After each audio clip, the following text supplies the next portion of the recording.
Today I would like to show you one game from this book, Bobby Fischer, The Career and Complete Games of the American World Chess Champion. This book was, I think, made by Karsten Müller, in the sense that he collected all the games and annotated many of them. The game I would like to show you is game number 642, in which Fischer plays against Hübner Robert. Hübner is just deceased, I think, on January 5th, so I'm very sorry for him. I met him many years ago. He was a very nice guy, and he also played Chinese chess. That's why we met. This was played in 1970, so many years ago, right? This game was played in 1970 in Palma de Mallorca, Spain. Fischer begins with e4, like always the best by test, right? And Hübner plays c6, d3, d5, knight d2, g6, knight g f3. Notice that we are using the Dubrovnik chess set that was one of Fischer's favorite. There are many variations of this chess set. I think this one is from the 1970s. Bishop g7, g3, e5. So this was called a Caro-Kann defense. I don't know if you could call it also a King's Indian attack, right? Bishop g2, knight e7, castle, rook e1, d4. Wow. And now I don't know, it seems a reverse kind of French. And a4, c5, and here it says a typical King's Indian type of position has arisen. So, as you can see, this was categorized as Caro-Kann defense b10, but I thought this was a King's Indian attack because I remember that in the beginning Fischer thought that he wanted just to learn two openings, the King's Indian defense as black and the King's Indian attack as white. Unfortunately, the Soviets taught him that it wasn't really possible to play like that. Knight c4, knight bc6, c3, attacking the center, bishop e6, c takes d4. It's interesting that he used this kind of opening against Hübner. Well, I don't understand why. Bishop takes e4, and d takes c4, and e takes d4. So black was able to have a pass pawn that was protected. Let's see how it continues. So white continues with e5, trying to gain space in the center, opening the diagonal. It's interesting again because I would have thought there would be trying to attack here, but instead he doesn't care. That's kind of interesting. Queen d7, h4. Again, this is a typical move of a King's Indian attack. d3. And that's interesting. It's a kind of treatment that you would have if that was an isolated queen pawn, that you try to push it, right? But in this case I think it's because he wants to go here. Let's see what happens. I never saw this game, guys, so I can be totally wrong. Bishop d2, rook a d8, bishop c3,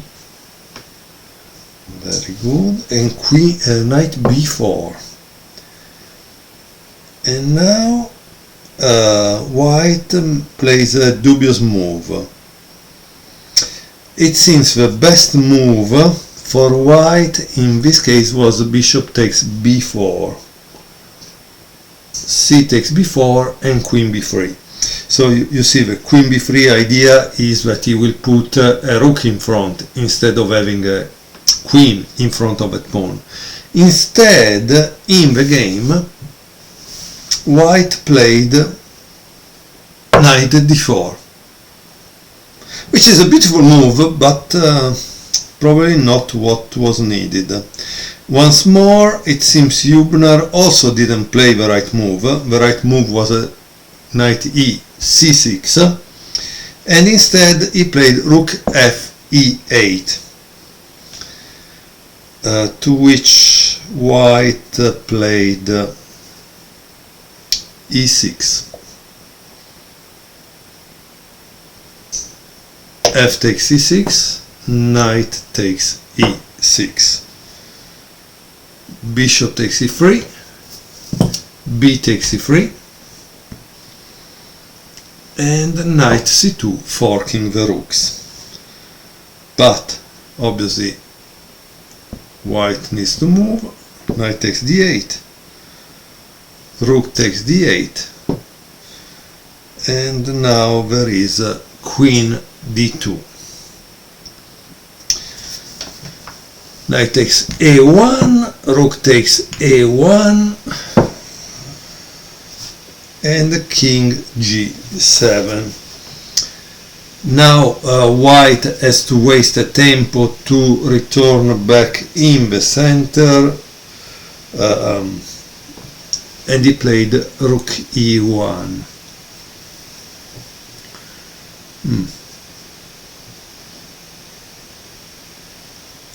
And here it seems black played knight g8, and he said that this was passive. It would have been better to play b6. So as you can see, black is not taking because also this goes down. So knight g8 was played, bishop d5, queen takes a4, queen takes d3. Here there is a diagram, and black plays rook e8, and here it says Hübner reduces white's attacking potential at the cost of a pawn, a good practical decision as can be seen from the line, and here they analyze queen d7, okay, which would have brought white to have an advantage. Instead, it seems this is definitely better. Rook e8, rook takes e8, queen takes e8, bishop takes b7, knight f6 is considered dubious, but they didn't tell us what was better in this position to play. Queen d6, queen d7, queen a6, queen f7, and now there is a mistake by Fischer, that is queen takes a7. It seems it would have been better to play king g2. King g2 was the move to play. Instead, with this queen takes a7, things change, and the game continue with knight e4, because it cannot take, because of this. Very good, yeah. f3, knight d6, knight takes c5, knight takes b7, queen d4, king g8, king f2, queen e7, queen d5 check, king f8, h5, g takes h5, queen takes h5, knight c5, and queen d5, king g7, queen d4 check, king f7, queen d5 check, king g7, queen d4 check, and nothing, king f7, and queen d5, and here they just repeated and the game was over for repetition. In the book there are many other pictures, but here you can see of a picture of Edmondson that I think he was the United States Chess Federation president, and that helped Fischer in many ways to reach the top and win the World Championship, because obviously Fischer had his own list of demands that in the end most of the Soviet players discover they were good because helped chess to reach a new different professional level. Notice that I think the 1972 World Championship was fought for like $250,000, which was really a lot of money in the time. Before the Soviets were playing the World Championship, I think for $5,000–6,000. It was a ridiculous amount of money, if I remember well. If not, please correct me, no problem. So this game was taken from the book Bobby Fischer, The Career and Complete Games of the American World Chess Champion by Karsten Müller, with a foreword by Larry Evans and opening survey by Andy Soltis. I hope you will enjoy it. I just got it used because it was cheaper.